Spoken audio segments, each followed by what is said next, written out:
Nick Offerman and I used to make out every year for the blooper reel, the oral history of parks and recreation. Can you believe it's been 15 years since we first stepped foot in Pawnee? On April 9th, 2009, Parks and Recreation debuted, introducing us to the delightfully quirky world of local government, spearheaded by the relentlessly optimistic Leslie Knope, Amy Poehler. Over its 7-season run, the show became more than just a sitcom. It became a comforting, uplifting cult classic with a fiercely loyal fan base. From The Office's shadow to a comedy staple. Initially conceived as a spiritual successor to The Office, Parks and Rec was co-created by Michael Schur and Greg Daniels. While the series struggled in its first season, it soon found its own identity, thanks to a stellar cast and sharp, heartfelt writing. The show featured iconic performances from Nick Offerman, Ron Swanson, Rashida Jones, and Perkins, Aziz Ansari, Tom Haverford, Aubrey Plaza, April Legate, and Chris Pratt, Andy Dwyer.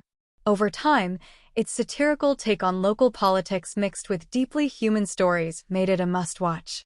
Nick Offerman's hilarious blooper tradition. One of the show's most hilarious behind-the-scenes stories comes from Nick Offerman, whose portrayal of Ron Swanson remains one of television's most beloved characters.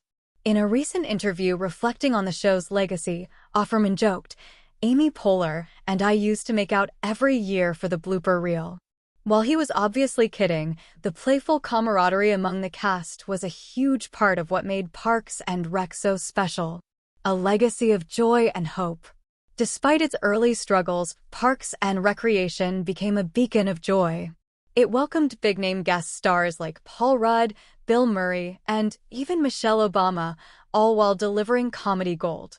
Today, the series remains a go-to for comfort viewing, reminding audiences that optimism, teamwork, and waffles can make the world a better place.